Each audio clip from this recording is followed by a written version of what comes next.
আজকে কি নিয়ে ডেপুটেশন? বিষয়টা হলো 2015 সাল থেকে 25 সাল পর্যন্ত দিনাটা পৌরসভা পুরোপুরি দুর্নীতিতে নিমজ্জিত। পৌর পরিষেবার বেহাল দশা এবং হাউস ফর অলে ব্যাপক দুর্নীতি বেনিয়ম হয়েছে। নাগরিকদের কাছ থেকে বলপূর্বক, জোরপূর্বক, বাধ্যতামূলকভাবে 20,000 টাকা নেওয়া হয়েছিল। 2022 সালে অডিট ডিপার্টমেন্ট তারা জানিয়েছিল টাকা ফেরত দিতে হবে। জনগণ এখন টাকা পায়নি। আজকে জনসাধারণকে নিয়ে আমরা এসেছিলাম, ডেপুটেশন জমা দিয়েছি। প্রত্যেকটা বেনিফিশিয়ারির কাছে আমরা আবেদন জানাচ্ছি আপনাদের মাধ্যমে, আপনারাও 20,000 টাকা রিটার্ন নেওয়ার জন্য অ্যাপ্লিকেশন জমা করুন।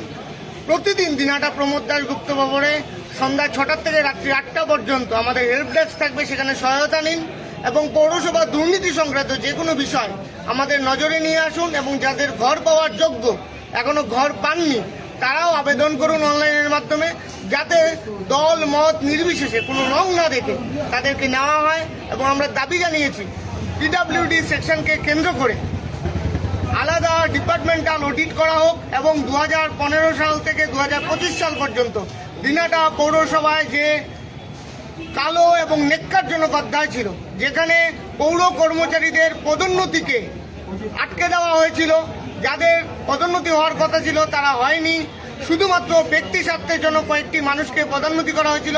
এবং পৌর নিয়োগেও ব্যাপক দুর্নীতি, লক্ষ লক্ষ টাকার বিনিময়ে পৌরসভায় নিয়োগ করা হয়েছিল।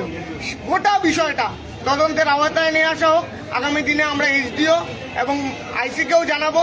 গোটা পৌরসভাকে কেন্দ্র করে একটা সিট গঠন করে বিচার বিভাগীয় তদন্তের মুখোমুখি তৎকালীন পৌর বোর্ডকে করতে হবে। পালিয়ে গেলে বাঁচা যাবে না। প্রশাসনের মারফত এনে দিনাটার মাটিতে এনে বিচারের মুখোমুখি করতে হবে। কি আশ্বাস দিল? তিনি বললেন গোটা বিষয়টা দেখছেন এবং পৌরসভার যা নর্মাল পরিষেবা সেগুলো উনি ফিরিয়ে দেওয়ার চেষ্টা করবেন। আপনার পরিচয়? শুভ্রা লোকদাস, সিপিএম জেলা কমিটির সদস্য।